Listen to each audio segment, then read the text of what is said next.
Good evening, everybody. Welcome to day 4 of 5 of the MPS 2021 Talk Series. Again, I'm welcoming you in the name of JetBrains, who is the developer of MPS, and in the of ETEMIS, who have been using MPS for ages and developed lots of stuff in the platform, which is why we're kind of co-hosting this. My name is Markus Felder. I'm a language engineer. Again, I'm one of these people who has been using MPS forever and working with JetBrains, not as a contractor, but kind of collaborating between the ETEMIS and the JetBrains team. That's why I'm your moderator. Before we move on to the talks, I'm supposed to tell you that you please should like the live stream while you're watching it at some point, because we're trying to run an experiment to see if likes make a difference, and YouTube, the magic algorithm, might, push the recording or the live talk a little bit to the front. If you have questions during the talks, then please type them into the YouTube chat, because I will catch it there and then ask the questions towards the end of the presentation. Today we have 2 talks as usual. Both are, let's say, from the SIGI universe. Talk number 2 will be by Federico. This is good because this means we won't have 10 questions asked by Federico because he's going to be the speaker. That's helpful. He is going to talk about a web editing framework that he has built in the context of the project for SIGI. He's a contractor there. And so the second talk will be frameworky. And talk number 1 will be by Alex Samier. Please notice I did pronounce your French name. He also mentioned that he shaved specifically for us, so please, everybody, appreciate that as well.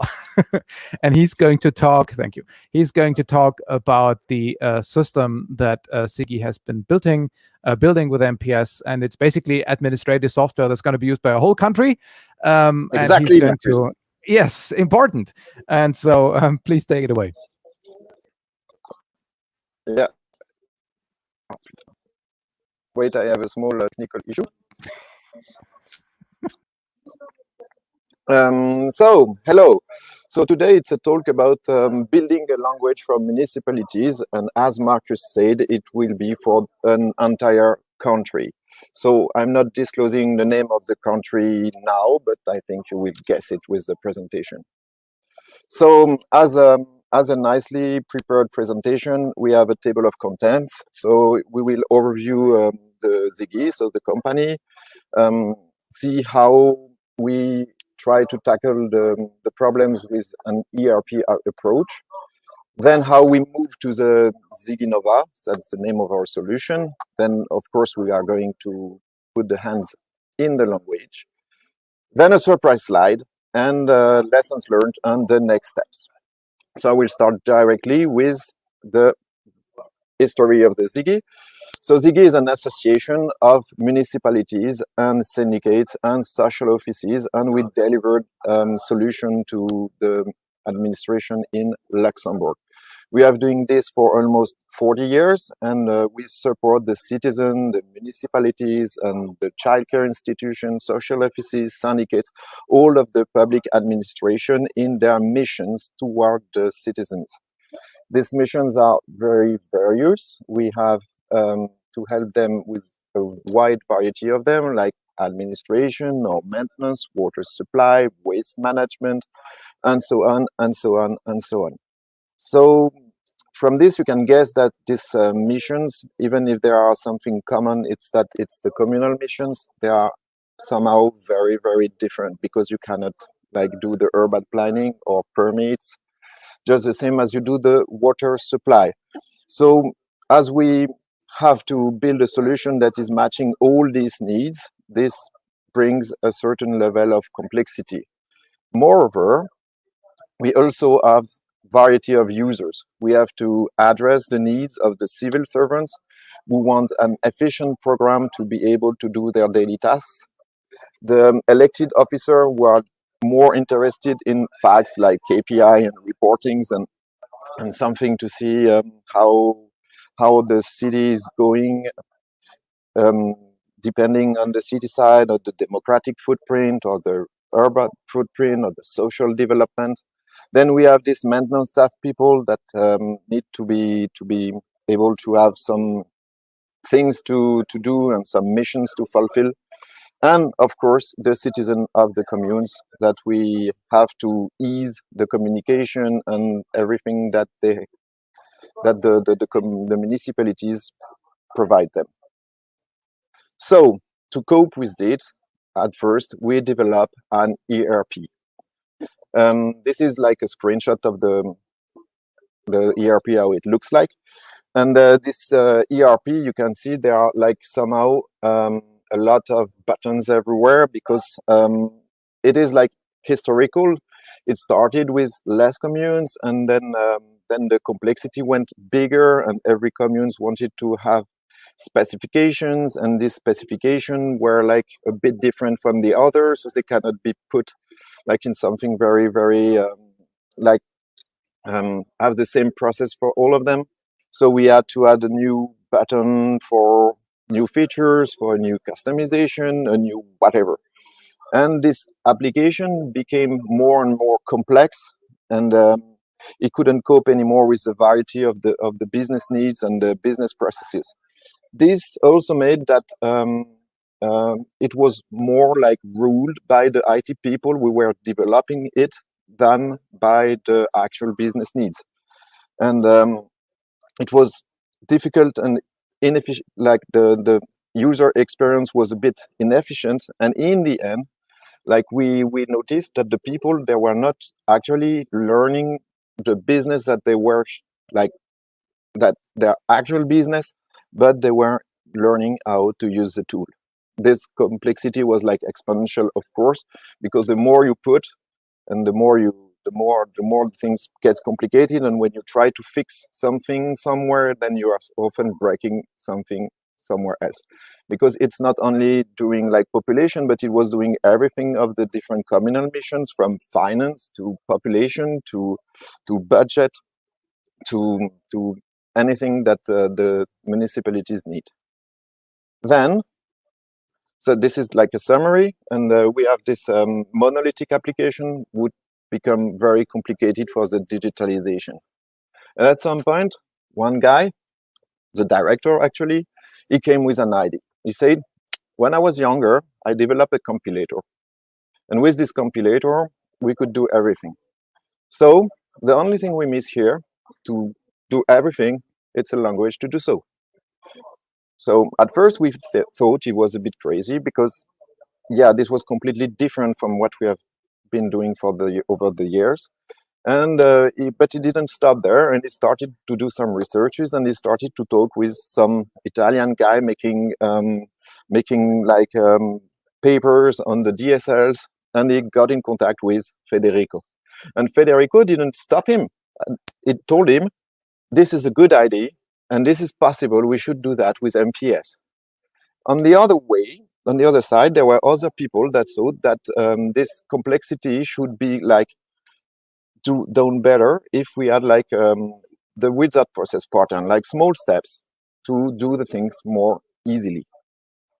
And the main goal was then to give the business back to the business guy. So we spoke also with Marcus, that I think you all know because he just introduced us, and with Sergey, that has been talking, I think it was yesterday. And these guys helped us a lot to conceive the thing, because we were total newbies about this. But now we ended up with the solution. And the solution was to describe the business process through activities. This is the wizard thing. Then to be able to manage business data and documents that were like implied in the solutions, like that we like to call objects. Add this runtime parameterization to be able to customize the things, and to be able to have like lists and specificities, and describe the dashboard and the presentation easily. For all of these things, we did a language for the activity and the object. We did a language for the règlement, and another one that is linked very tightly to the first one for the templates and the indicators. And this would be called Ziggy Nova. With this, we we aim to achieve a linear complexity. So I will just talk quickly about every language before showing it to you. So the first language that we did, it was the activity. Activity are used to cut in chunks, and the first part of activities, I'm sorry, was used to model the data. So the data is modeled through the objects, and these objects have properties that support inheritance and interfaces, because so what is happening behind the scene is, as soon as you describe an object, it immediately gets a collection in the Mongo database. So for us, it's very important to have unicity and that everything is called the thing. Another feature of this language is, I think, something that Marcus mentioned in another talk, is wrappers. Wrappers for us, they are very important because they add context to objects. To know a wrapper should be something that you can take, like, let's say, some kind of photo of an actual object and contextualize it. If, for example, you have like infractions, an infraction, you cannot contextualize it with like where it was done, or like which like play did that, but the wrapper does, and the wrapper would store the infraction itself, how much it should have been costing, and the details about the contextualization that it was done, like in Luxembourg and in Contern, and it was the 4th of February because the guy was badly parked. But wrapper could be either snapshotted, so keeping the information as it was when it was taken, or it also could be live. Live meaning that anytime that you would check the photo would be live, like with the later status. Actually, you cannot. Yeah, you cannot. It's not the photo that is refreshing itself magically, but somehow the wrapper is like subscribing to the object, and when the object gets modified, the modification is like pushed to the actual wrapper. The activities themselves describe the processes and are used to notify the other people. So an activity is somehow something that someone can do in one go. It means you can do it in like without stopping. So we cut all the processes in small chunks, and we call them activities. These activities are a series of steps. They have conditions, alternate steps that describe the nominal process of the daily work of our civil servants, or even any people using the platform. The non-nominal step will be handled with conditions or alternate steps. I will be showing this in a few moments. And once an activity is complicated, it publishes news or notifications to tell the other one if this is changed through some job that I will talk about too. It notifies the guy that it's now his turn to do the job on this specific task. So to do this, the activities use verbs that are somehow actions that allow to interact with the objects. There is a golden rule in this framework, is that only activities are allowed to be modifying objects. The objects cannot be modified by external actions. So these actions, verbs, for language, they are either system or user. So the user action require a user like interaction at the runtime, and the system one can be run without any user specification. So these actions can also be restricted to certain object types. For example, it doesn't make sense to like upload something that is not a document. We also have post action that allows to do some post work after the activity is completed, like save them, like execute some function call, like delete something or assign some value to some other things. And we also have these technical activities that can be launched upon an event that comes. And this technical activities doesn't require a human input. Therefore, they can be only composed with these system actions. So we also have proxies to interact with external systems, because this framework is not limited to its own universe. It can be discussing with the rest of the world with functions that are listed in a catalog. So we import like swaggers, for people that are familiar with APIs and swaggers. Through a swagger of any API, we import it, and the MPS/RCP resolves the types automatically, and then they are directly usable with execute. If, like this one in the sample, it returns a list, you can also directly select things in it and use it as a list directly.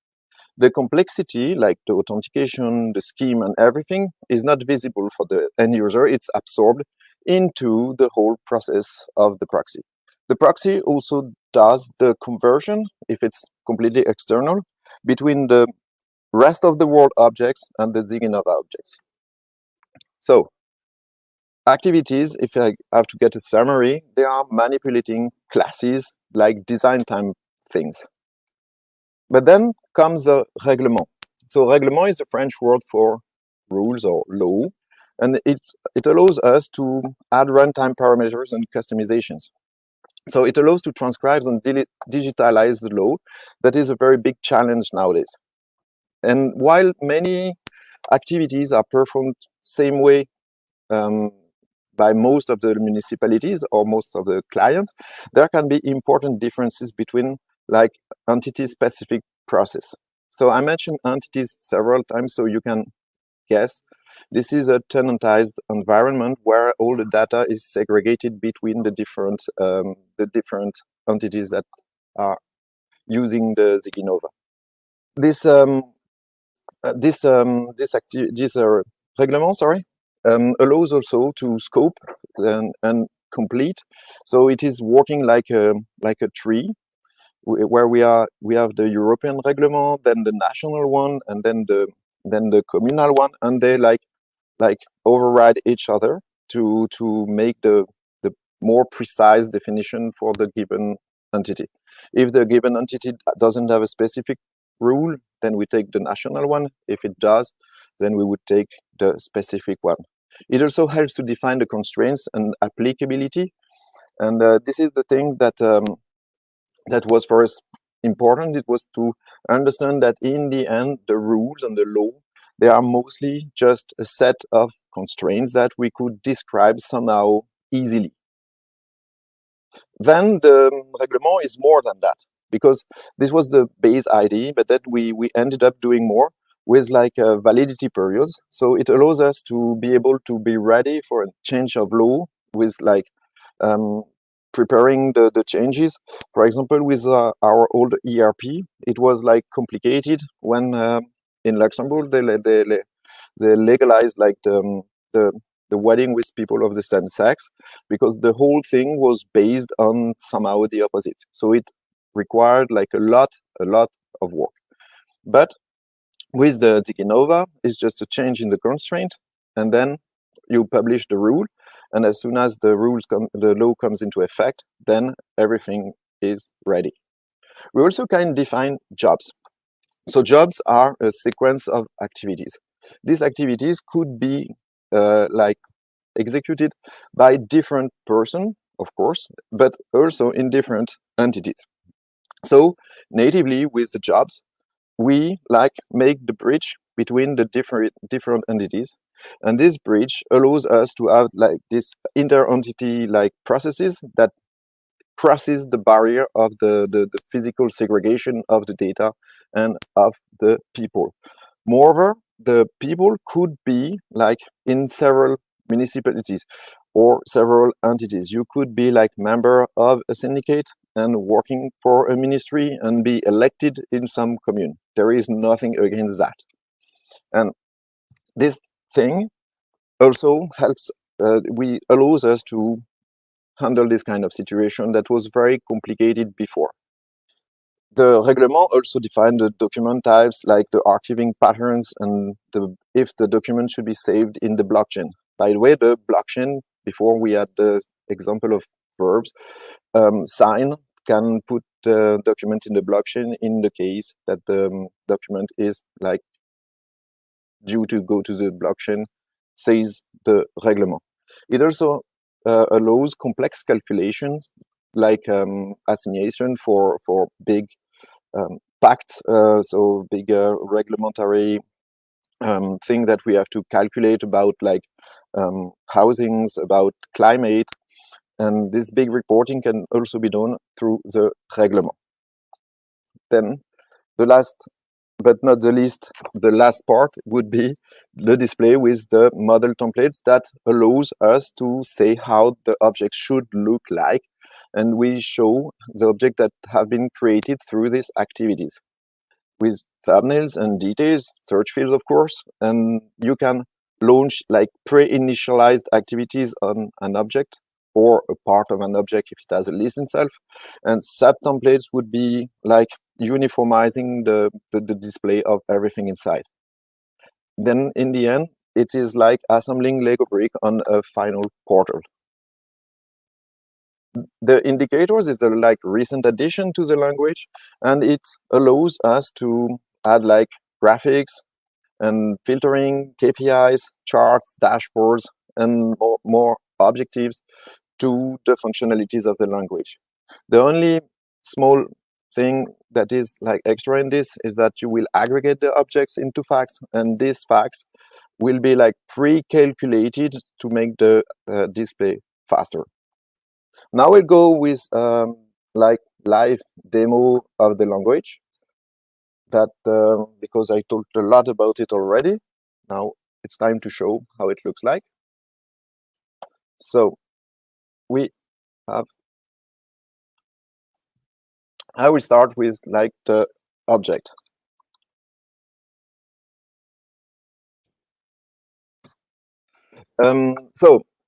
Object is the main thing that we have here, because it allows us to define the data we are like manipulating. And this object, there is a special of them that is an interface, which is an instance of this object that we directly reuse in the different behaviors of the object to make it once again more specific. That is what I was like talking about before, that you can see that, for example, in our case here, we don't see it here maybe, but yes, if our object is implementing our e-contract, that is a special type of object that we defined before, it is a contract object. And then if it is extending the GDPR data interface, then it will be something with a GDPR thing. Now I will show what is, for example, the employee object. This employee object with the GDPR data has several things. So it has these properties. Of course, we have different kind of things, and this GDPR user log. So as this object is a GDPR data, it has this key. So GDPR, I think it's a big thing nowadays that nobody can like ignore. So we handle it like by design, by putting this GDPR keys. This is the keys that allows us to identify that the manipulated data relates to the same person. And as soon as we have added this iGDPR data thing, we can choose for every property what GDPR category it is in. So this is all the like legal ones. This is okay, and this is it for objects. And I will now go to an activity. So activity is not it's, you can remember, like we try to slice the complex tasks of the daily life of everyone to make it like small things that you can do in one go. So it is into steps, and these steps are quite fast. Usually you can do it in once. So you can do this select, like download, use all the verbs that we have been talking about before. Then it would be like an alternate scenario. This one is quite simple, but I can show a more complex one in a minute. And then this post action can save, news and notification can happen. I can also show other things like this. So these activities, at the end, they are regrouped in something that we call a service. So a service is just a series of activities that are manipulating the same objects in the end. And you can notice, I guess, that there is this publication button, like button here. These activities are publishable. I think I will be showing some other activity a bit more complex, because this here, if we go, for example, so back to the GDPR thing, as soon as an activity is manipulating sensitive or like personal data, it is directly flagged in the interface here, and here as well, but here with this here as like a sensitive information. By default, everything that happens here will be logged in the GDPR thing. So once again, the activities as hashtags for future use, like for like using it and knowing what it does somehow. A service for the like regroupment of things, manipulates some objects with their own typing. This condition I was talking about before with like the message when it's not the case. And for example, this one is like showing thing, assigning things, and then executing this proxy function we were talking about before.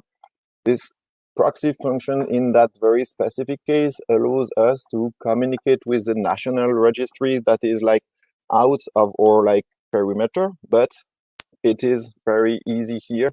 Just execute the function like that, and the magic happens, absorbing the complexity of the thing and the token that are necessary to pull this registry. You have this news. So this news is happening in a feed, and with some like fusion fields like formatting to be able to see what happens here. Then I will be showing also, I think that you could have been before seeing some steps where there is a small r here. So this small r like materializes the fact that a règlement is used. This last exercise of the pact would be defined in the règlement. Then we can directly go to the règlement that like define the things. So this would be like this one in that case here. Merde, c'est pas ça que je voulais faire. And then we also have some other thing with more complex règlement things that could be doing very nice things. For example, I can go, so this is the règlement for some police things. So you can see, as we were talking before, that it allows to define like archiving rules, the type of infractions. So defining like objects, like defining these merger things, like applicability to make special cases when something happens, defining like the type of the authorized value in a specific thing, and setting where the informations are coming from. You can also define like these jobs to like chain these activities in a sequential pattern to be able to go from one to the other, publishing notification to the next user that it should be validating thing.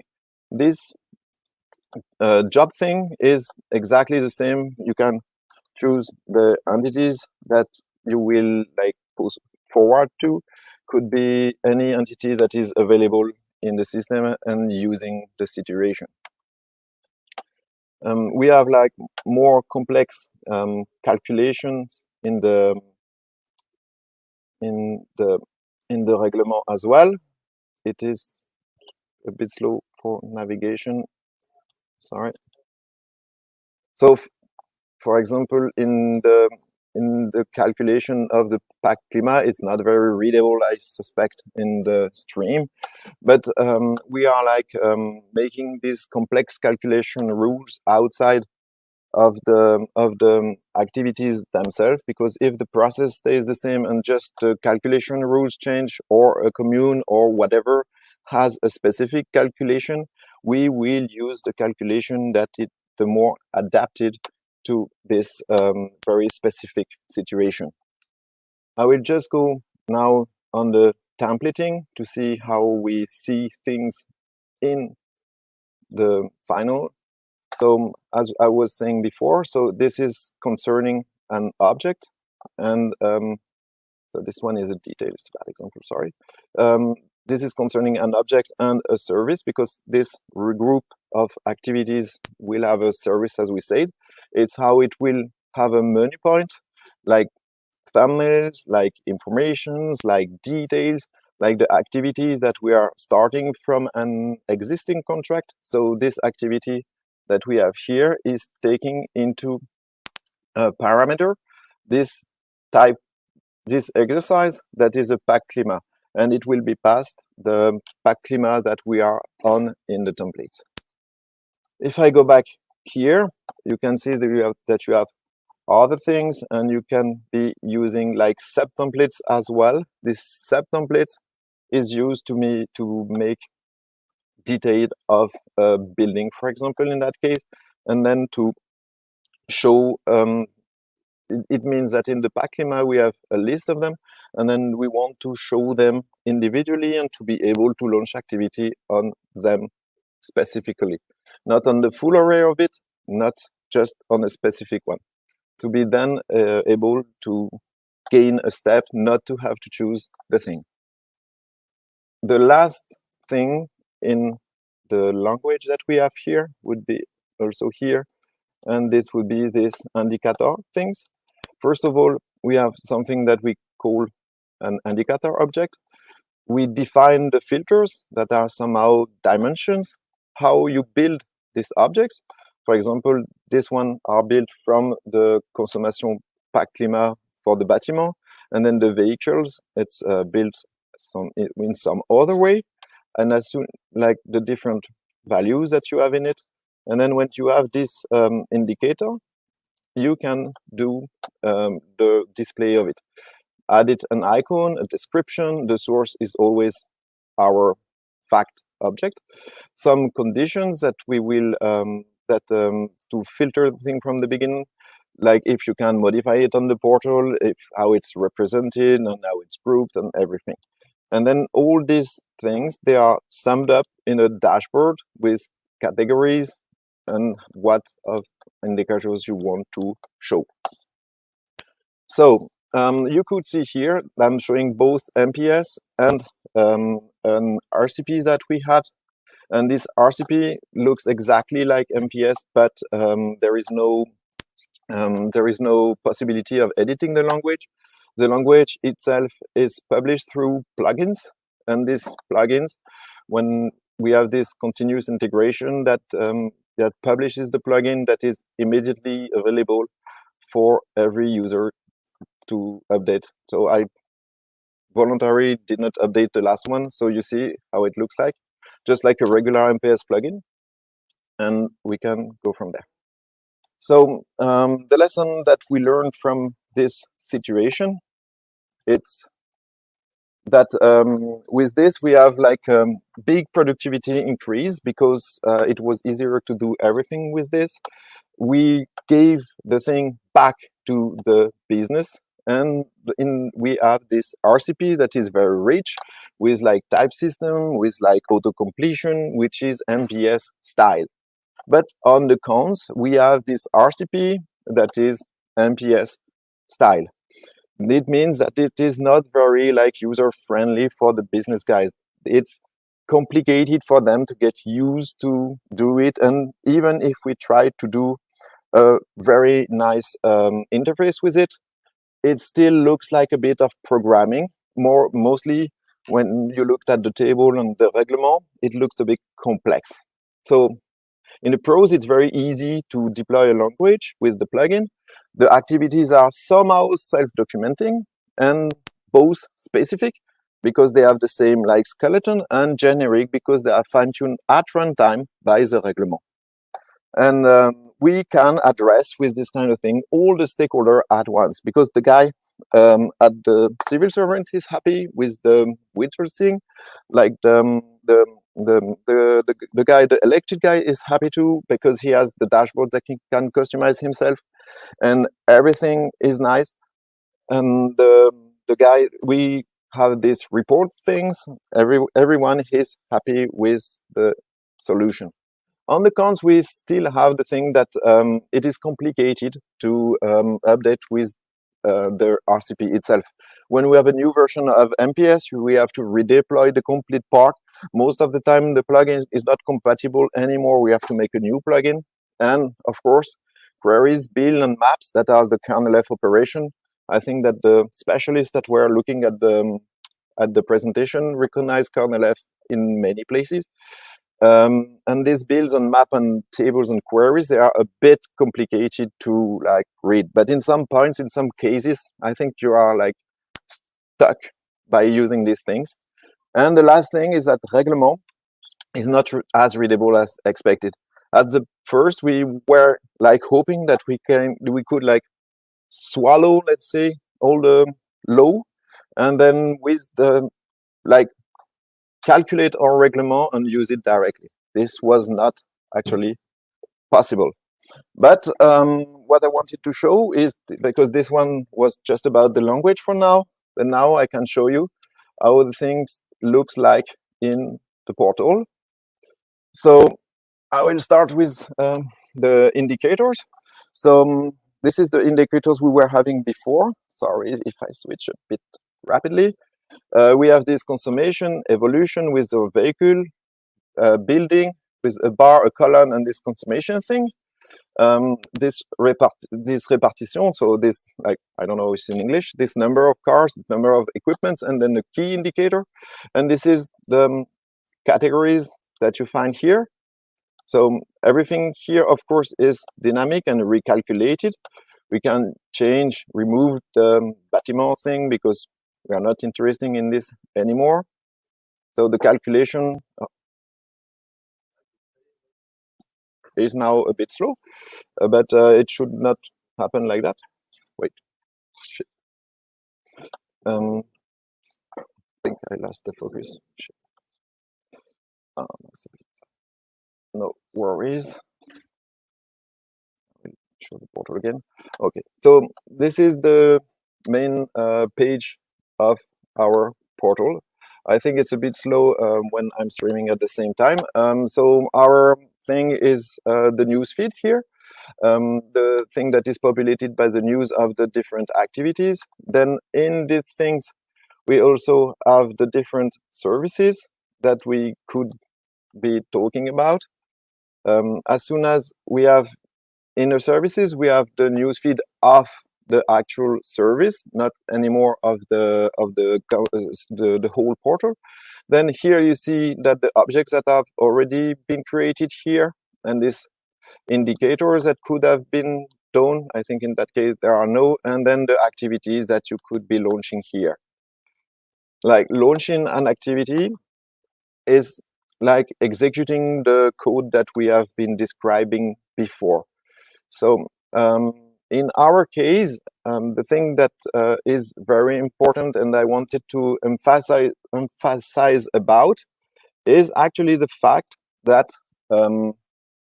here the language is just a brick of the whole process.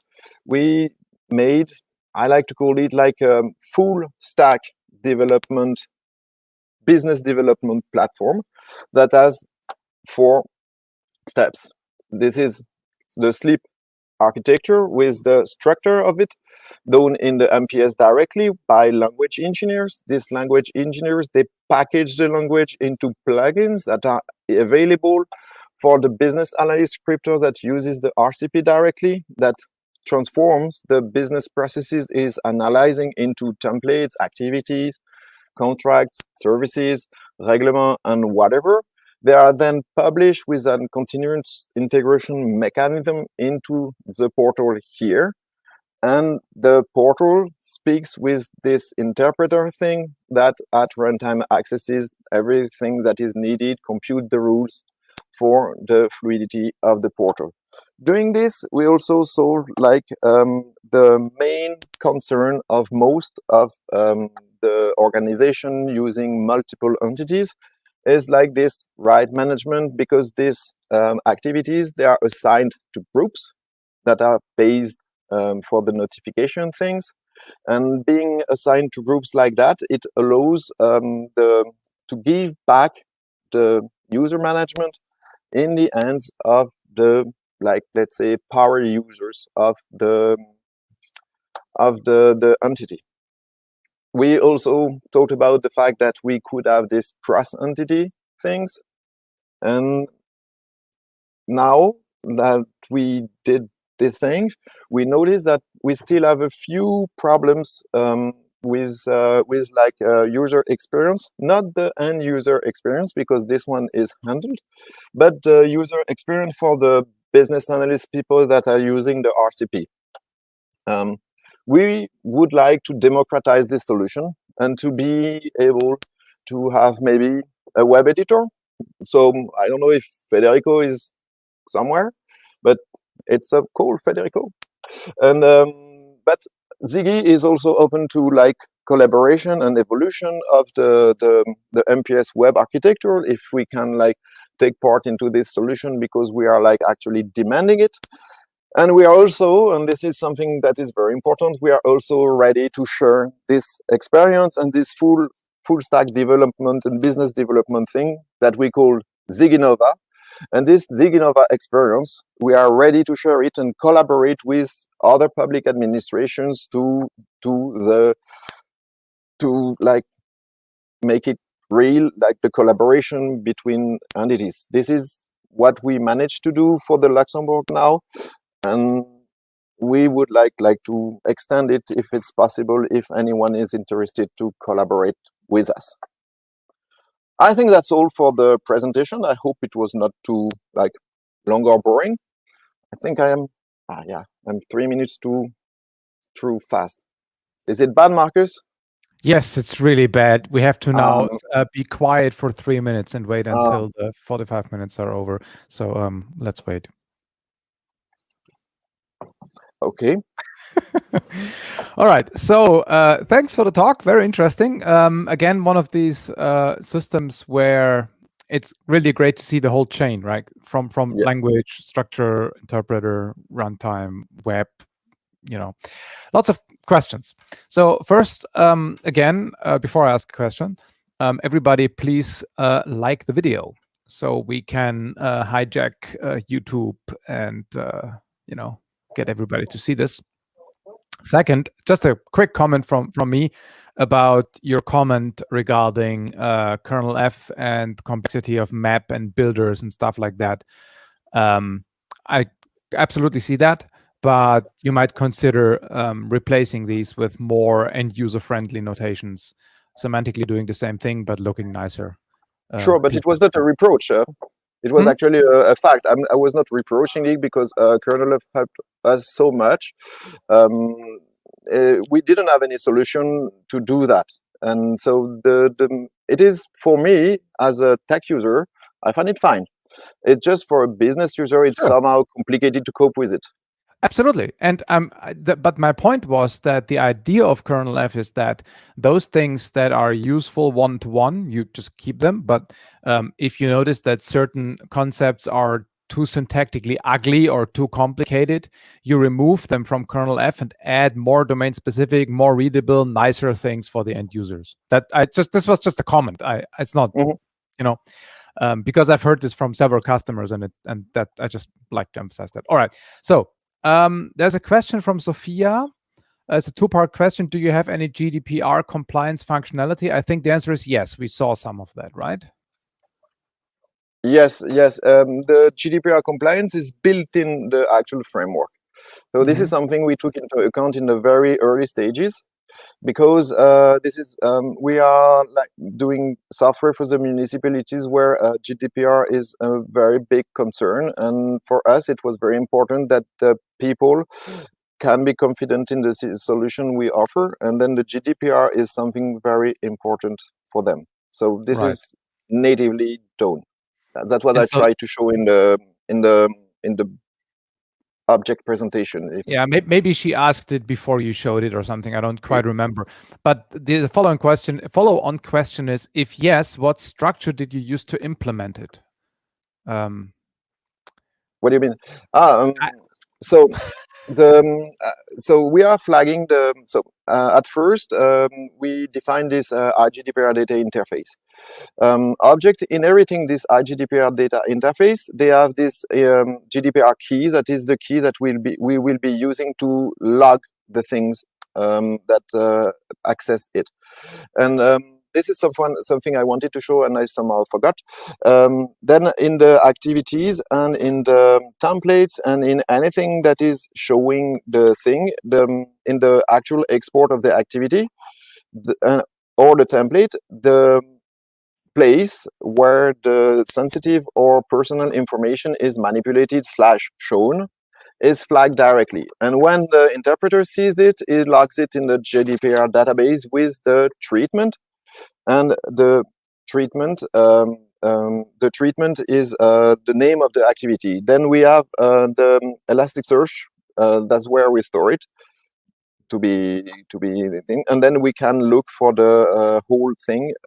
If you need some information, like people are asking, who did access my data and where was it shown in the last 7 weeks or whatever, it's very easy through the GDPR key that we have been using cross applications.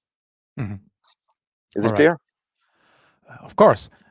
Actually, I was preparing questions. I didn't really listen, but I'm like, I have to do the moderating. Okay.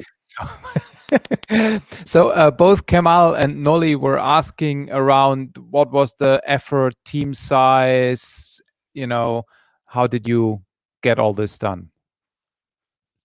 So I was trying to explain at the beginning, this was coming from some ID that I think we were like 8 or 10 at the beginning. So amongst the 8, there was 7 saying, no, it's not going to happen. And there is 1 saying it is going to happen. And then we started with it. We come with Federico.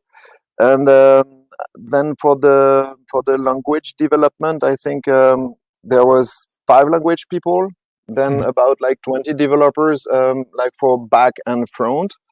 And then 50 business guys for the scripting that are starting with it. The platform, so if the question was about the language and the framework itself, it was 5 language, 20 developers. And now we have this 50 guys using it and 40 people doing support for it. Okay, that's substantial. Yes. Cool. Yes. So, yes. Because the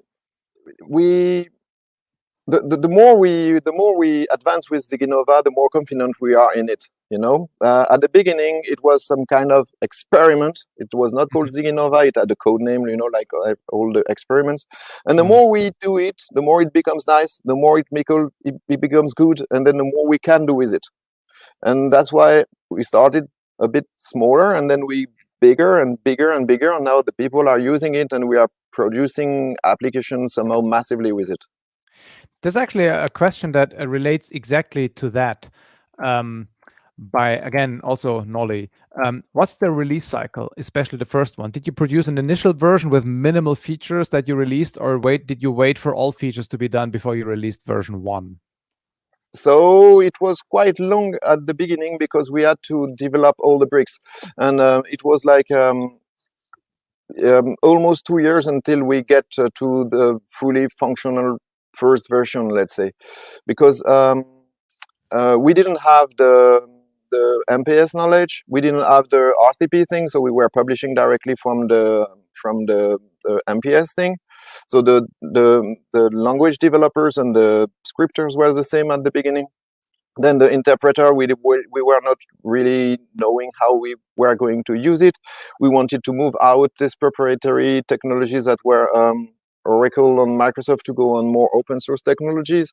So we were like somehow noobs with these technologies as well. And we tried to use the containerization, so Dockers and Kubernetes as well. And this, we had to like discover on all of these things. So it took a lot of time before we managed to assemble the bricks, let's say.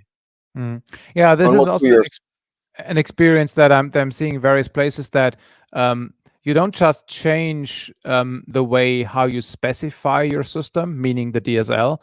You have a different way of executing it, interpreter. You have a completely different target environment, the browser, the cloud. So you have to learn all the Docker stuff, all the cloud infrastructure. And I see that with another customer right now. It's a lot of stuff if you take all of this together. Yes. We didn't know at the beginning. We thought we were almost there all the time. But at the end, it was a lot of work. Yeah. But we are happy it's behind us, you know? Absolutely. But I still, there's more questions, but just from my side, I feel that you are still confident, or even more confident, that this is the right approach, because you are empowering the business people, which is exactly a promise of DSLs, right? So it's nice to hear that confirmed from somebody who is not an evangelist, let's say. Yeah, because I was even a skeptic, I must confess, you know, because at the beginning I said, yeah, this thing is nice. This guy, you know, for most of the people, we IT guys, we are seen as nerds. And for us IT guys, we see these language people as even more nerds. And we didn't think something, I think it was like doctoring thing, and it was not going to happen. And I have to say that I'm every day like surprised and happy to say how it goes. I mean, you had one big advantage in your context, which is your boss was already convinced, right? So yeah, it was actually the one with management. Yes, it was the one with the small light bulb in the presentation. Yeah. So that was his idea.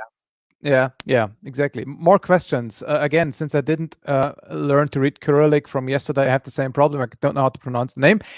Is there any testing, any automatic testing engaged? Is testing integrated into the CI? Yes. We have two levels of testings. We have this language level testing at the build level. So we are doing tests on the language, on the exports, and on trying to build a language every time we publish it. We check it in, sorry. So this continuous integration at the language level. And then we have this something that we call expert witness, that are a series of activity doing simple steps. And we know what should come back from these steps. And we have automated tests on every, let's say, every action and every like combination of action / object. And if the simple bricks work, normally the whole wall should be standing. That's how we do the tests.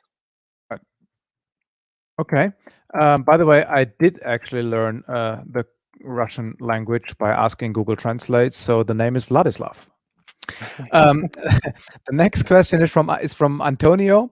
He asks, the dashboard is only to show charts and numbers, but can it be used also to define models of your language? For the moment, no. The thing maybe I forgot to mention in the demo is that we have these objective things that you can see trends and things, but no, not yet. Okay. Wait, I gotta organize things here a little bit. Yes, again, Noli is asking, in the SLIP framework, yes, only the S was created in MPS, or also the L and the I? No, the S was creating in MPS. The L, that is like the RCP, was somehow created from MPS, because this is the MPS sandbox, actually. It's the sandbox with the read-only language. And then MPS stop at the publish mechanism. Publish is like serializing the AST to be like XML triggering. Exactly. Yeah. And the interpreter then is not part of MPS. We want it to be like, let's say, platform independent, just in case. Right. And so I think the interpreter is Microsoft infrastructure, right? Almost, yeah. It's .NET Core, so it's not really in Microsoft, because it's running on like Dockers in Linux. Yeah, But okay. yes. And you're not generating the interpreter backbone from the language definition. I mean, you could maybe automate some of that, but you're not doing it. This is manually written based on the language structure. Exactly. We had a big discussion with a guy called Marcus at some point, and Yes. And at the end, we preferred to do the interpreter not generating from the language itself. I cannot say now if this was a good choice or not, but it is actually working. But yeah, maybe this is still somehow an open question, I have to say. Yeah, I mean, the drawback there, I imagine what this Marcus guy might have said back then, which is that you have to, of course, whenever you change the language in MPS, you have to manually make the corresponding change to the interpreter in terms of, which concepts are handled, how they're called and stuff like that. So there's a manual synchronization process going on. Exactly. This is true. Therefore, we have like this versioning system that we publish the version with the activities, and the version of the language and the version of the interpreter are aligned. But anyway, we would have to fix the front end as well. So this is not a big drawback in the sense that we would have to fix the front end as well also, because the front end part, I don't think it could be generated from the language directly. Yeah, so yes and no. I'm yining you. Right, exactly. Julian is asking, simple question. Does the DSL in the RCP allow a non-software engineer to change the Java code for any regulatory updates? And this Java is used downstream.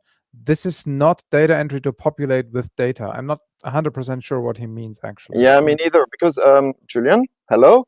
For example, a non-software engineer would not be editing Java code, I would guess. But anyway, no, we don't do that because in the RCP is really designed for the business guys, and the business guys, they care about business.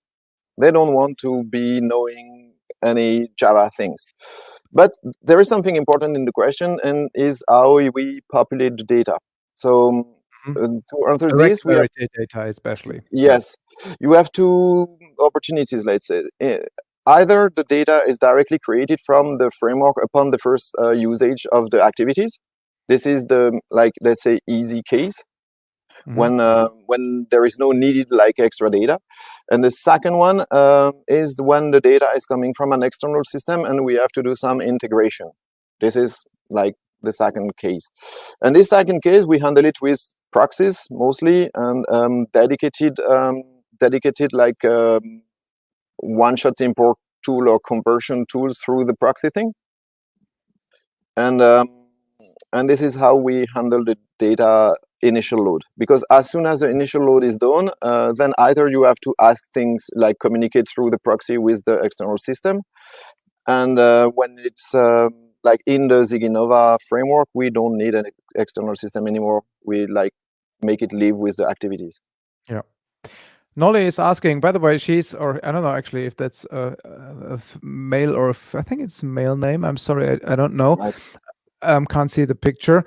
He or she is playing Federico in terms of the number of questions. So what's the onboarding process like for developers with regards to the MPS training? Were they trained once and then left on their own? Or was some kind of MPS expert always available for support? How does this go? For the developers? Yes, for someone like me. For example, like you, yes. Yes. How were you feeling, Alex, during the process? What was your emotional state? Yeah, my emotions, they were mitigated, because when I discovered MPS, I thought this was like a crazy tool, but so complex to take over with this complicated concepts of different levels of abstraction that you have to think about to be able to understand the fully possibilities of building your own language. And this is something that takes time. And in my opinion, despite the JetBrains things is very nicely done with a fast track, you cannot do by yourself.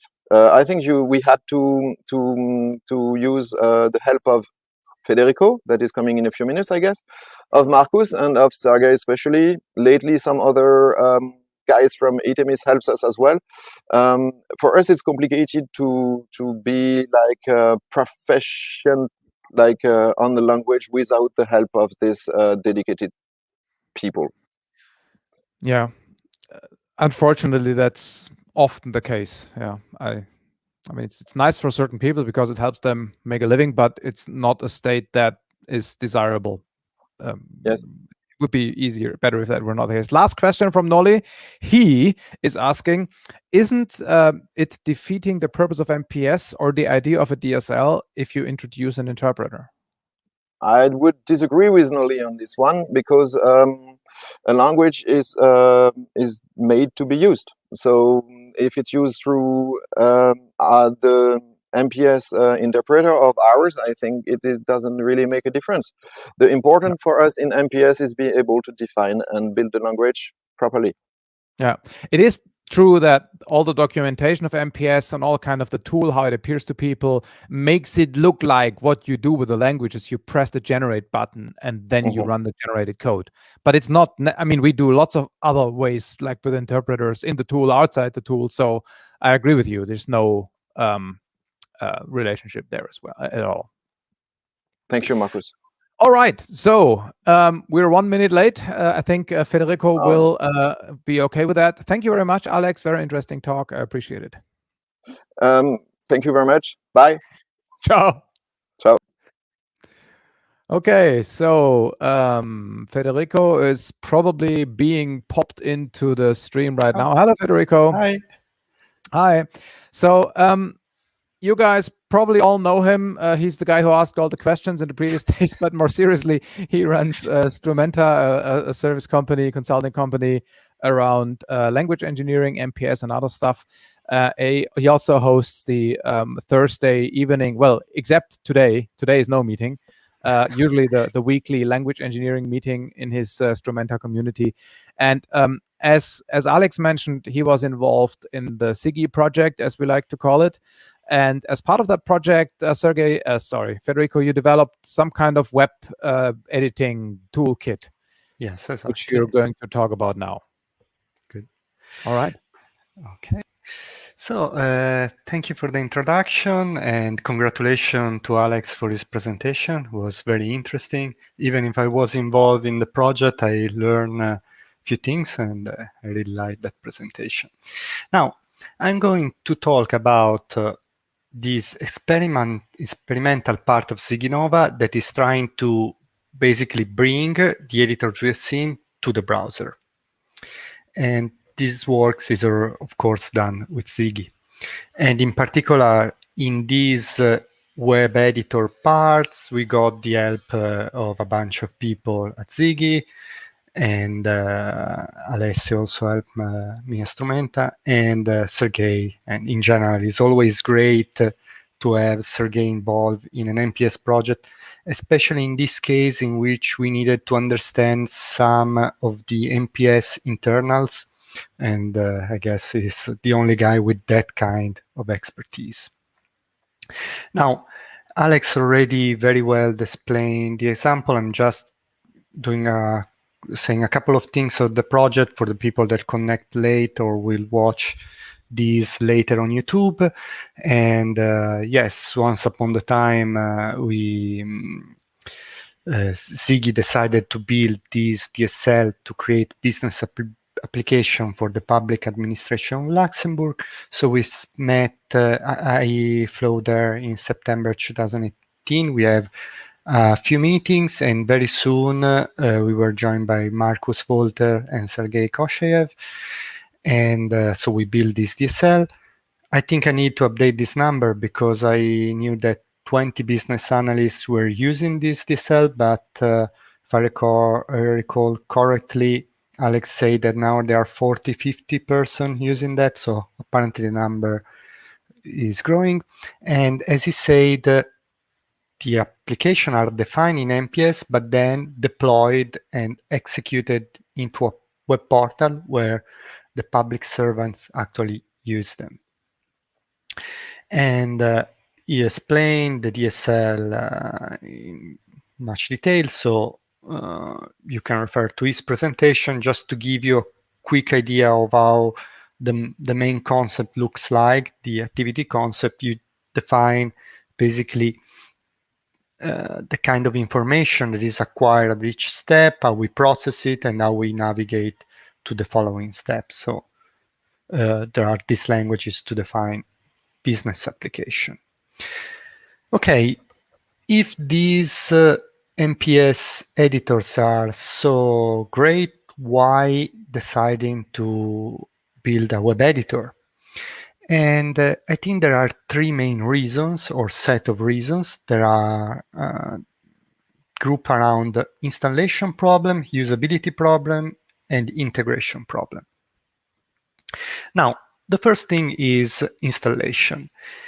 As also Alex already said, we built an RCP version of MPS. That means basically a personalized package version of MPS with, your nice splash screen. You remove the part of the menus that are confusing, just useful to people that create the language, but not to people that use them.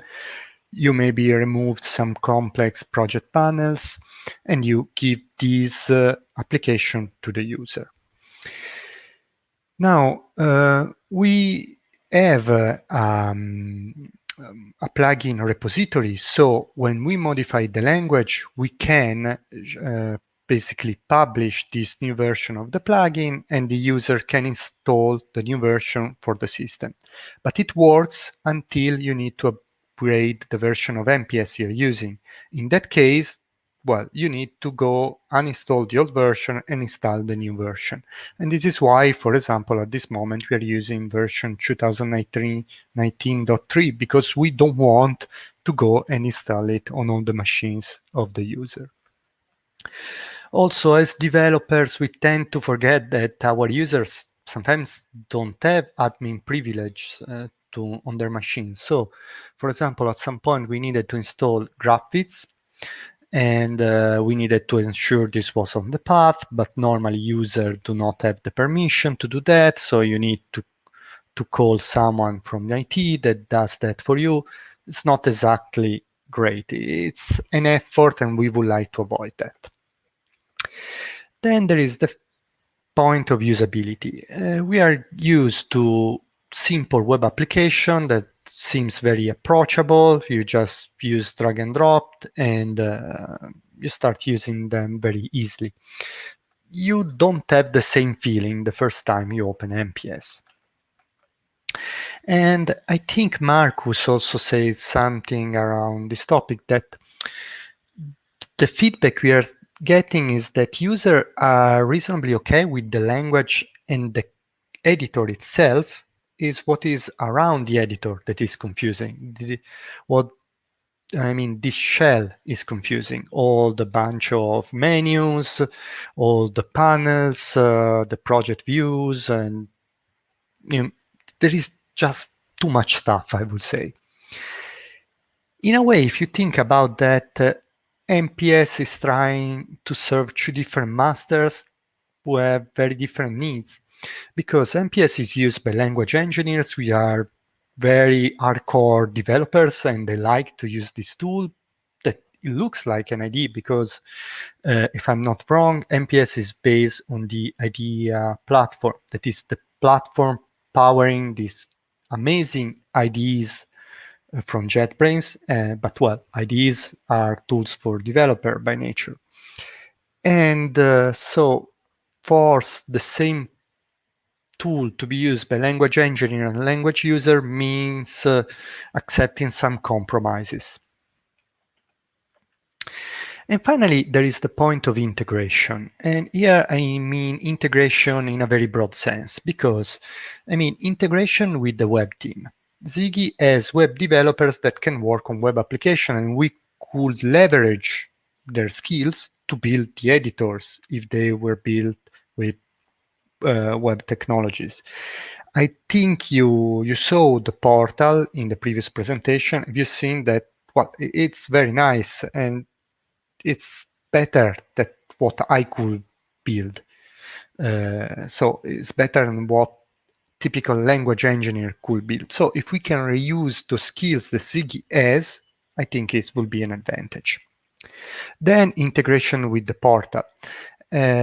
So right now, basically, activities are defined into MPS, then you export an XML, and the XML is deployed in a web portal where people use the final application. It would be nice to have a single environment where business analysts can write their applications and then try them out immediately in the browser. And finally, there is the integration of a permission system. And I think this is some problem that different user report, that basically they would like to have a different group of users that belongs to different teams, and some teams are able to read some stuff and to edit some other stuff, while having this kind of control in MPS is very hard. At the moment, analysts are organizing competence centers, so they divide activities into different Git repositories, but it's not exactly easy.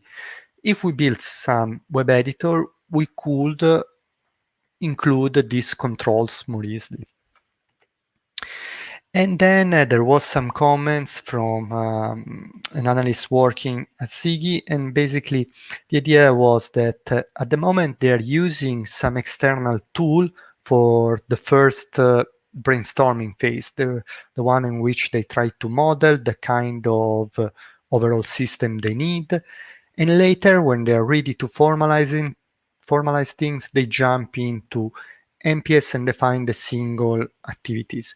It would be nice to have a single system that is more flexible, that can be used more for the less formal, more brainstorm activities, for which they currently use a tool like Visual Paradigm, and for the more formal stuff that is currently done in MPS.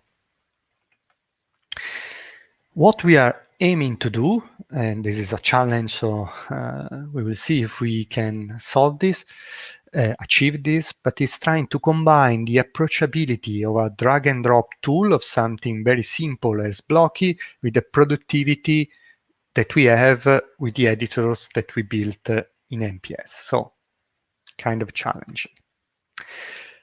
How does this work? Well, we basically have MPS Server, which is a plugin for MPS that we typically run headless, unless we are just experimenting. And this basically communicates with editors written using WebEditKit, which is a TypeScript framework, and that should communicate using HTTP and WebSockets. Now, how does MPS Server work? Basically, it can handle requests regarding the models, like give me all the nodes of a certain concept, or the meta model. So, for example, I can ask what kind of properties this concept has. On errors, so I can get the errors associated to a certain node. On the type system, I can calculate the type of a certain node. Intention, I can get the list of intention and trigger them. So in other words, the goal with MPS Server is providing remote access to all the internal API of MPS. So in principle, it's very simple. Now, this is a short demo that I recorded, so I could zoom on things. Basically, what I'm trying to do is to show on one side MPS. I'm starting MPS Server from within MPS, just clicking on a button because it's easier for test. And then on the other side, I have Postman open, where I can do requests. For example, I can ask the list of routes which are available on a certain model. I send a GET request and I get this list. I could also do this request through WebSocket, but for a demo, HTTP connection are easier. Now I look into the request for a particular node that I know is called offre. There are a couple because this is a sandbox with all sorts of stuff. And I look at the IDE of that node, I note them, and I could later use it to do another request, that is, give me the name of this ID. Now I'm getting the name, but I could ask any property of this node. So I get the name is offre, and yeah, I can see this object name offre open on the other side, and now I do a put to change the name of the object, and of course this is change in MPS. So this is not particularly exciting, but this is a simple way which we can see that we can read information available in MPS and we can actually change it. Now, how do you start MPS Server? You can start it from within the MPS ID itself. As we have seen before, there is basically a panel, you go click a button and it starts. In practice, you want to run it on a server from MPS headless. And that will be very simple. There is a Gradle plugin for that. The only problem is that you will also need to build your languages. And for that, you need a build configuration. And in general, this is a pain, but this is something you need to do to use MPS Server. Now, MPS Server provides access to all the MPS API remotely, and then there is on the client side this framework, WebEditKit. It's a TypeScript framework that basically just talk with MPS Server. So at a very high level, what does it do? You simply ask information to MPS Server like, hey, please tell me the name of this node, and then it show you in the browser. Then it reacts to changes to MPS Server. If more users are connected to the same MPS server and they do changes, they are propagated to all users. So you could see that someone else changed the name and you update the view in the browser, or they record changes done by the user and send it to the server. So very simple design. And we have another very quick demo in which I basically have MPS open and a web editor built with WebEditKit, and basically, guess what? If I edit from somewhere, I see on the other side.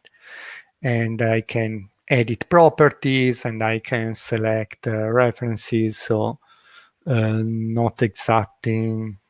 I mean, hopefully it's not surprising. This is the kind of basic stuff that you would like to do in a web editor that try to replicate some of the functionality of MPS.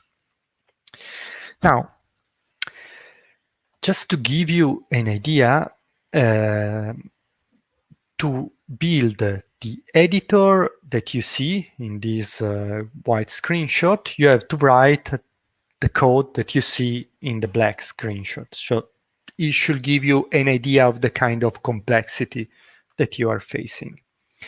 Now, if we go more in details, we can see that the first line, where there is the title activité that I cannot change, and an edit box where I can actually type the name of the activity, I can see that I obtain this result by typing in TypeScript, well, using the function row, because we are defining a row. Then inside this row, we have a constant with the text activité, and I specify a CSS class, page title, that just we use just to make the font bigger. And then we want to edit a property. In reality, we want to say, take the child label of this node and take the text property of the child and let me edit that. And I want also that to be bigger, so I use the CSS class also for that. So very simple, but give you the idea that we use CSS to define the style of this stuff. This line is even simpler because it's just one row with one constant, objet manipulé dans l'activité, and also in this case, I specify a CSS class. In this row, I specify a tab cell that I just use it to indent it. And maybe you could get the same result by using CSS class and indent an Excel, but I did it in this way. And then what I use a function that say, take the vars children. So I will have a containment relation called vars. Take those children and show them one below the others. Now, given there are no children, I'm showing a placeholder that you can use to add the first child. And then we have something a bit different. We are showing this list of steps, and we are instead defining directly a virtual node. We use Snapdom, which is this library to create virtual nodes in the DOM. We say I want to define a div, I want to use the CSS class area, and then I want to have the collection of children in the steps collection, and I want to add an HTML ID to that collection so that later I can refer to it from TypeScript code or from CSS code. So this is just an example to give you the idea that we have access to all the web stuff, so like CSS classes and IDs. Now, we wanted to create web native editors, not an adaptation of MPS editors. Why this is the case? Because we wanted to give the look and feel of a web editor. We wanted web developer at Ziggy to eventually take over, and we wanted seamless integration with other web components so that we can reuse any web library that there is out there. Now, you may have noticed that we were using certain methods from a class called activity template while defining our editors. If we were looking at the code of this class, we will see that it has method like label that get the child in the property label and knows that is of type UI label, so it does a cast. Or we have method like vars vertical call that show a vertical collection with all the children in the containment vars. Or we have add news that we can add to create a new child in the collection news. Now, all this stuff is specific for our language, and we don't write that stuff manually, but we generate that. We have a utility which is open source, by the way. It's called MPS Interop. What it does, it basically reads the language definition and exports some JSON. Then we read that JSON from TypeScript and generate TypeScript classes from TypeScript, because in TypeScript we have a framework to generate TypeScript code, so we just take advantage of that. For example, this is a concept of our language. It's called step. It has its children and properties and whatnot. We export all the stuff in JSON, and when we do so, we need to export all the information from all the libraries we are referring to, from all the libraries that are shipped with MPS, so that we know about the definition of INAME concept, and we know it has a property of type name, that a property name of type string. We need all this kind of information. Eventually, we get a JSON, which is sort of readable. It has all the information about the concept, and from TypeScript, we read these, and we can generate TypeScript code. Now, you are not forced to use this generated class, what we call language-specific APIs. You could also use directly these reflective APIs that are generic and do not require code generation. However, they are more error-prone because, of course, they are dynamic. For example, this is an example of an editor that is created without using these generated support classes. We just use the standard WebEdit WebEditKit APIs. And for example, we say that we want to edit the property name, or we want to access the child type. So if I do an error here, or if I change the language, I could break this editor. So this is why we prefer to generate classes, because we can take advantage of the fact that TypeScript has a static type checking, and so when we change the language, if this causes a problem in the editors, we realize it because stuff doesn't compile. Now, this is now a demo of the web editor. So as a business analyst, I will typically work on one centre de compétences, and I will work on a set of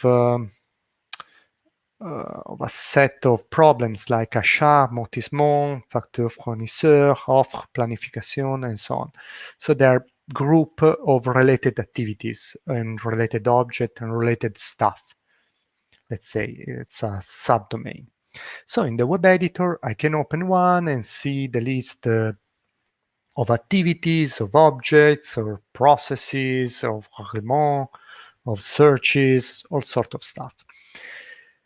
I cannot just see the list, but I can actually edit this stuff. So at some point, I should press on Ajouter objet. It's a bit slow, but eventually it will create an object, and we see the new line saying my new object. I could open it, but instead delete it. So I can create and delete stuff. And then I can go and open anything that I want into this web editor. So I'm going to open, I think, saisir un facteur fournisseur, if my memory helps me.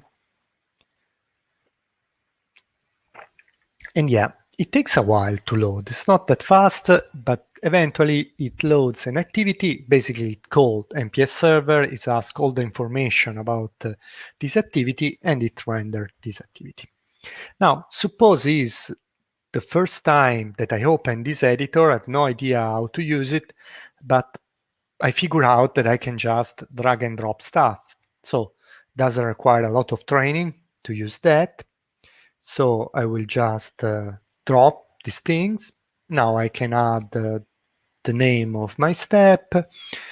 Every step must have at least one action. So I have already a placeholder that I can use to edit my action.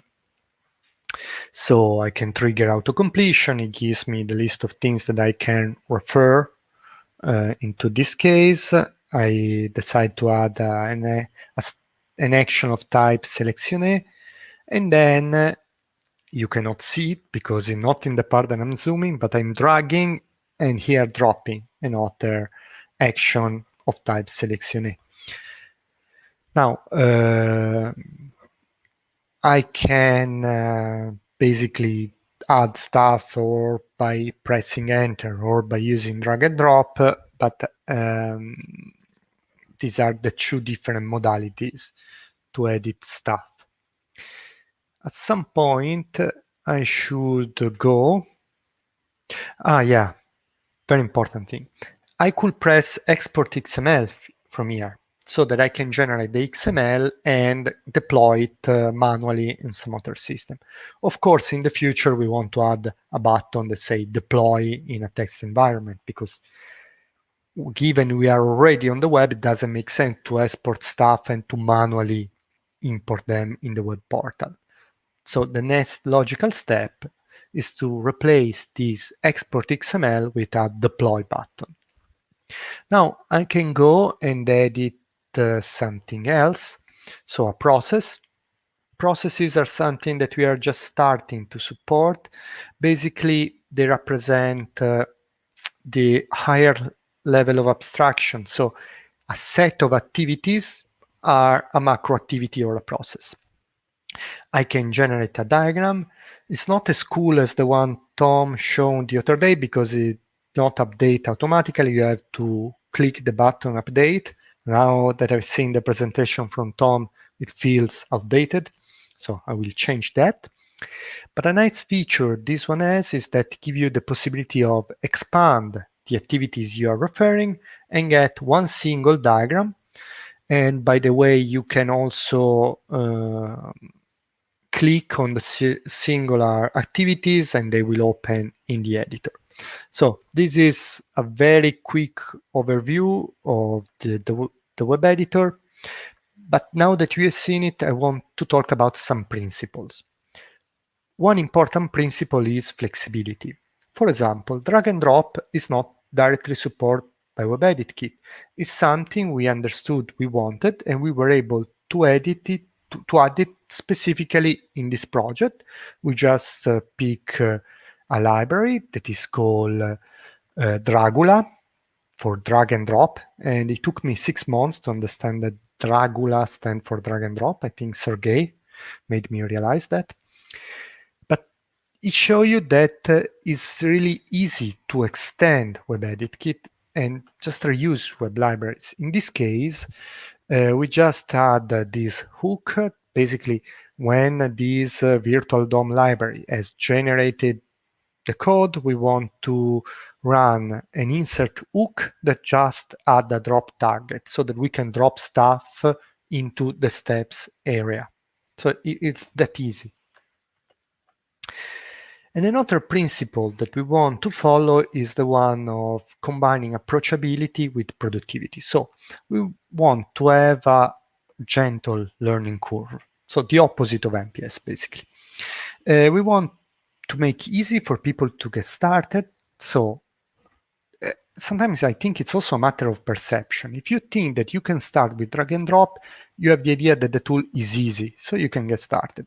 Then eventually I think you will do more and more using keyboard shortcut because it just makes sense. Sometimes after a while you realize that you can just press enter, control space to select what you can enter, you will do that.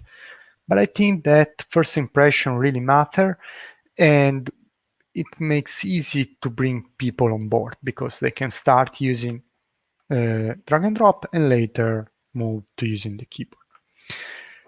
Also, the project view is not part of WebEditKit, just something custom for this project. So when I went in the menu and there was a button to add object, it just executed with this code. So we are generating this virtual DOM node that is a button. We specify the tooltip in this way. So we specify basically a CSS class and then what we want to show in the tooltip. And then to actually execute the code, by the way, this code is a better version of the one I show in the editor because it actually asks you to insert the name instead of call it just my new object. So it prompt asks you the name, and then it uses this facade that is called VS communication that we use to do all the WebSocket call. We just get this facade. Once we have it, we just call create root, specify the name of the model, the name of the concept, and the properties. In TypeScript, you have this shortcut. If you want to specify an object with a property name, getting the value of a variable name, you just type name, and this is what it means. So very easy to add this button.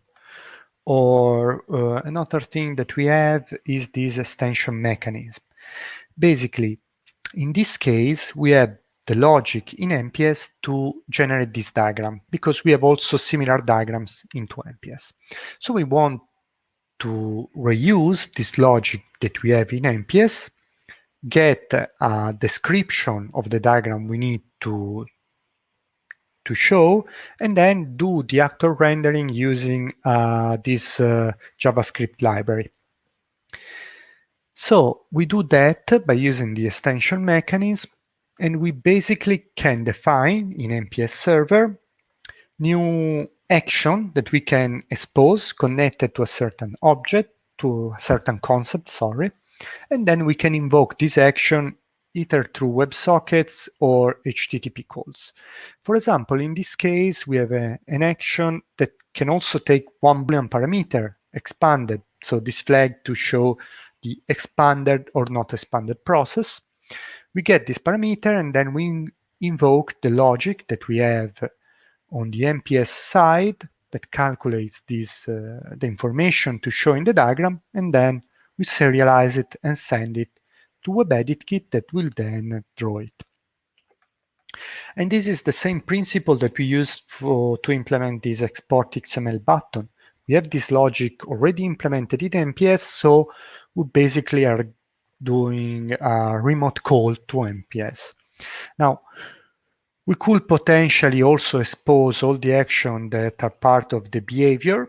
We decide not to do so, but to decide specifically what we want to expose and maybe define simpler interfaces.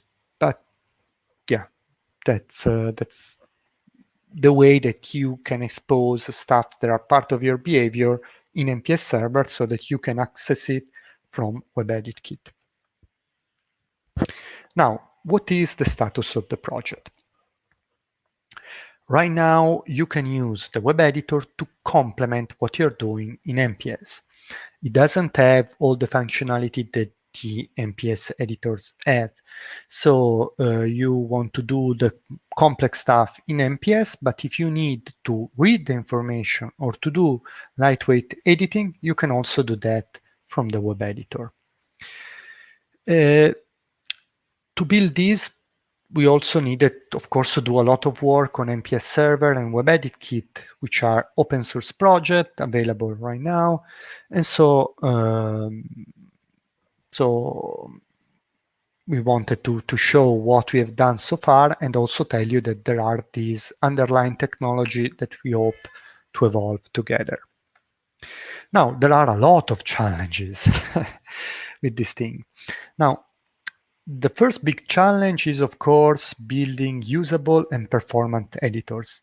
And, well, that's difficult.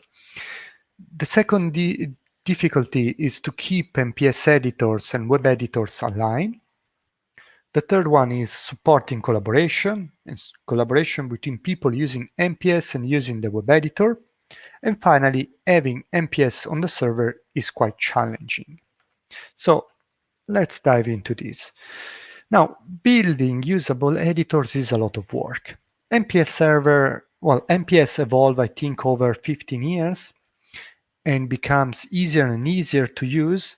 And then there was the big contribution of grammar cells.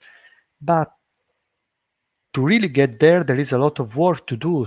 Things like site transformation, substitution, auto-wrapping references are all things that you need to replicate to give the same usability into a web editor.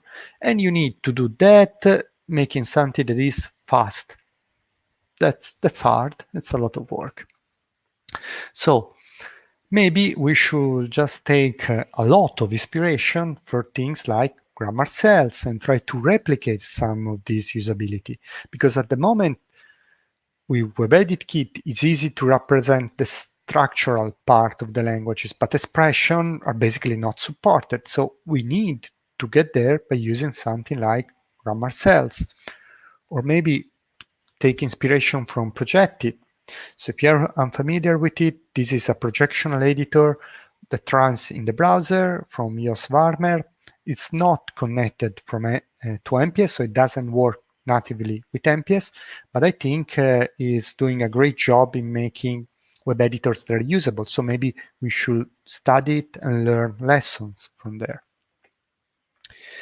Then there are challenges in keeping alignment, and alignments can be in two ways. Alignment with the concept, so I change a concept and I need to adapt the web editor, and alignment with the editors that I built for usage within MPS, and I need to have similar editors also on the web. So for alignment with the concept, we have seen that we have this mechanism so that we can generate basically support classes from language definitions so that we can use them in our editors. If we break something, we realize that. So it really helps us to at least notice a problem. Then we don't have the nice feature we have within MPS that if you rename something, it automatically rename the point in which you were using this thing. If I change the name of a certain property, I will change, therefore, the name of the generated method, and it will break my editor. I will notice that. It will not compile, but I will still need to go there and change it manually. So this is something to consider. Now, alignment with MPS editors, by that I mean this. When you prototype a new piece of the language, maybe you create 20 concepts, 15 of which are very small things, and 5 of these are more complex. So to see that in the web editor, you need to replicate all these editors or these 20 editors.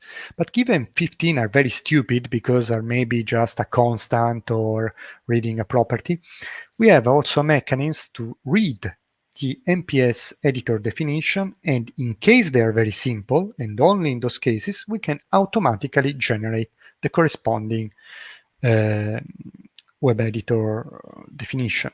Now, this works if you are using an horizontal collection, a vertical collection, a property, a constant. If you have logic written in base language, it doesn't work. And this is not the mechanism that we want people to use for the final web editor, just to get started more quickly when you're writing web editors for a ton of concepts. Okay, there are a lot of concepts that are very stupid. They have trivial editors, so we can, in this way, avoid to writing boilerplate code. And then there is the big challenge of collaboration. At this moment, in which we are in an experimental phase, collaboration works in this way. You have multiple people opening editors in their browser using WebEditKit. They talk to the same instance of the MPS server, so they see the same stuff, right? So it works in this way, which is not the way it should work in the future. And I will talk about that in the next slides. On the traditional MPS side, we have people using Git. And by the way, this is the usual complaint.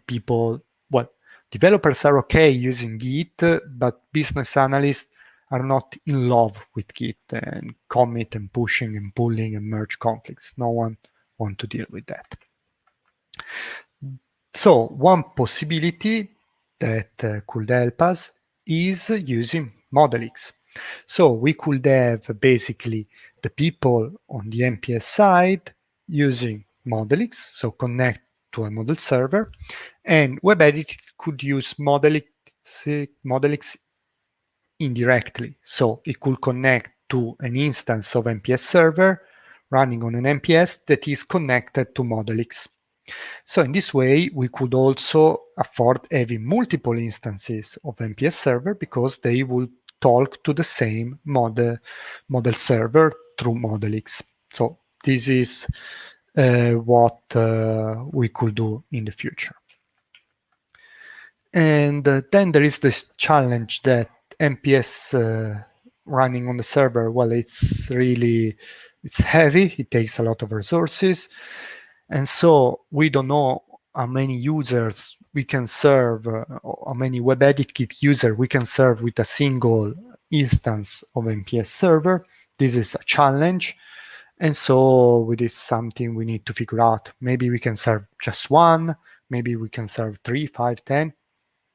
I don't have numbers about that. Now, plans for the future. We want to build better support for processes. You've seen that part with the diagrams.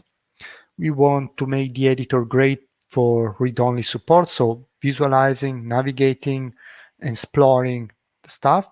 Then to make great support for editing a subset of the things first, so that we can have certain kind of editing activities being performed completely on the web, while in parallel some others will keep being performed on traditional MPS. And then, of course, integration with ModelX is very important.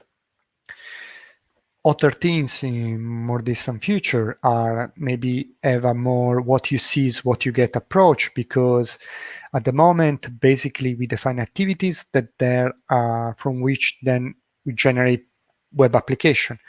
If we could have a more clear mapping between the things we define and how the application will look like, that could help. We, of course, want to be able to preview activities directly in the browser while we are editing them. It will really reduce the feedback cycle, which I think is a key aspect of using DSL. And we could take advantage of the fact that we have an interpreter running in the browser while we are editing in the browser to have a sort of online debugger. So I think that's also very interesting. Not something we can do tomorrow, but for the future is a very interesting possibility. And yeah, that was it. So if you have questions, we'll be happy to answer them. All right. I'm not sure if you asked me specifically if I have questions, but I certainly have several. So, in general, but I'm happy to answer yours specifically. I know. So let's first start with the question by Antonio. Is there a tutorial or guideline how to create RCP versions of MPS? It's kind of not related to the web stuff, but I'm sure you have an answer. No, I would probably say that there are videos in the Heavy Meta series from Colia that are, at least for what I know, they are the best resource, because I think building an RCP is 99% of the problem is making the build run, and then you can customize a few things. You can use the embedder platform to remove actions from the menus. You can use the embedder platform to create your own custom project views. And so, but that part to me seems easier than get the build running. For that, I think there is this screen share from Colia that was 4 hours long. They give you an idea of the complexity. Yeah, I was yesterday or today before yesterday when Tom was showing this Yeoman thing. I think it would be very nice if there were contributions by the community that help you, to basically give you this project setup wizard kind of thing that includes generating various infrastructure things like build files, the build server integration, all of this. I have a prototype Gradle plugin that is called MPS Wizard. Yeah. It doesn't have the stuff with the build, but you can write 3 lines and say, please give me a project with kernel F and the embedder platform. Stuff and like it that. downloads MPS like we typically do with plugins, So it gives you some of the stuff, but it doesn't do the build module as Tom did. So we need to steal it. Take inspiration from that. Exactly. Yeah. But we discussed this yesterday a little bit in the Etemis internal channel, and Kolya pointed out that one problem of automatically creating such projects is that you have to take care that the unique IDs of the various things are actually unique. Otherwise, you have lots of projects flying around the planet which all have the same unique IDs, which is not good. And doing this consistently is easiest done through the S-model APIs, but those are not available outside of MPS, and so you'd have to launch an MPS in order to run the wizard, and it becomes complicated. So, but I think it's in a way maybe the same problem you have in Modelix then, because in Modelix, if you have defined a model, you are generating the ID and then you're forcing them into MPS. So maybe we're running. I think the point of Kolya was you can't just take an example project, copy it over, and add a bunch of name changes. You have to deal with the IDs as well, right? So there's more to that than just simply copying a template and changing 3 names. Yeah, so you need complex APIs to see, okay, I'm changing this node with this author ID, and then I need to update all the references. Yeah, exactly. It has to be consistent. You have to import. I don't know the details, but Collier played around with this, and it's supposedly not that easy. But anyway, it would be interesting to have that. Okay, if it's a problem from Collier, then I think it's a problem for all of us. Yeah. Right. So obviously, I when you were demoing WebEditKit, first of all, I was aware that it exists, but I didn't know how cool it is, so I was surprised.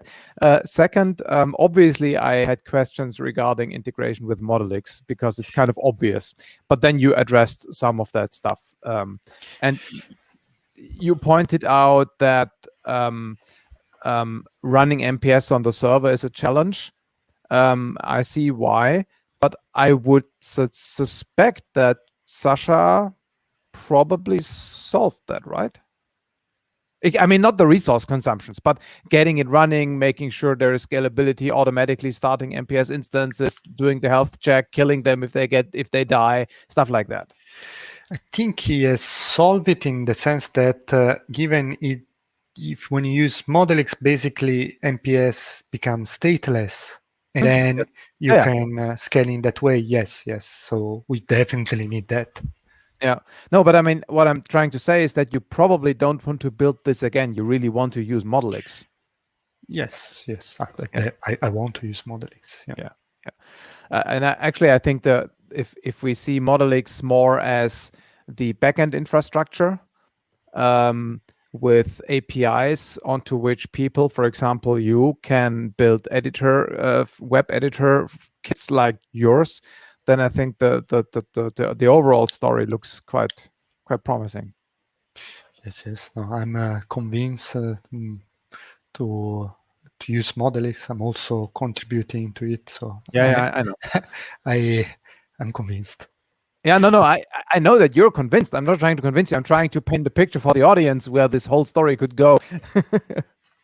Yes. No, I think that integration, I think as a community, we are growing and we are increasing our resources, but we are also very small still. So if we can collaborate and build common building block, I think it's really vital for this community. Yeah. Also, just to make a little bit of an advertisement for Modelix, one thing we learned from the not quite successful internal Convecton thing was to see Modelix much more as a platform, and both technically, in the sense that it is technically possible to plug in different editors, projectional editors, graphical editors, maybe even parser-based editors. You can plug in different services in the backend, type checkers, of course, obviously, but also, I don't know, model checkers, as in model checking algorithm and stuff like that. But also in terms of the project setup, where ideally there is one jointly developed thing that is the backend infrastructure that deals with collaboration, storage, the service API, and so on. But then different people in the community can contribute editing frameworks or notation definition infrastructures, right? Or various services. And this is a much more open view of the world than both MPS and also Convecton was. So, yes. So there's a question to me in the chat by Mainte. Is Itemis's TypeScript implementation in MPS going to be public at some point? I really don't know, for two reasons. One, I don't know what the state of this thing is. Is it like 30% of TypeScript or 80%? I just don't know. Maybe if Sasha is in the chat, he can answer that. He should know. The second thing is, at this point, I am unable to make generalized statements about Itemis's intent of open sourcing stuff. Let's put it this way. All right. There are no more questions, Federico. Noli said that there are no more questions because people are blown away by your stuff, and so people are still processing and don't know where to start. Thank you. Okay. Of course, I recorded the demo, so you saw all the bits that work. There are a very subset of the whole picture, but this just demonstrates that you're an experienced consultant and demo person. Yeah. No, but I want to stress that these expression things, you know, is probably going to be a challenge, and usability is challenging. But I think that things like MPS server is instead easier, and you could use it independently for doing things like, okay, I want to have a service that maybe generates some visualization, and you, Yeah. it's, I mean, the idea is just you do an HTTP call. It's not like it's rocket science. Why WebEditKit is more challenging. Yeah. So it is rocket science. Yeah, sort of. Or for me, it's rocket science. Maybe Yeah. for Sasha is a couple of clicks and. Of course. So, but closing words here. What I'm really happy about is that 2 years ago, during the first MPS meetup, or maybe it was 3 years, we were all saying, "Well, man, shit, we need to somehow get into the web," and we really didn't have a real answer. But I think we're getting there slowly from various places. Probably needs to be more coordination, which is starting to happen, but I'm really glad to see this trend. So that's really nice. And I think maybe I think also that one thing that one was afraid to invest too much in building something for the web is the fact that also JetBrains is working on a solution. So the fact that say that it will take a couple of years before it's public, at least makes more space for other activities, right? Right, absolutely, yeah. All right, so Federico, thank you very much as usual. Thank you. Tomorrow you can go back to asking questions. Good. Please, everybody, do JetBrains a favor and like the video. You might want to also consider joining the MPS Slack. The URL is in the chat here. And tomorrow we have two last talks. Tomorrow they are more on systems engineering. Lots of the DSLs we've seen this week were like business oriented. Tomorrow they are more technical. By that I don't mean software description languages, but language for building and designing technical systems. The first one is by Klaus Bilken. He talks about a tool for analyzing resources of embedded systems and helping people optimize the processes and resources and bandwidth and stuff for such systems.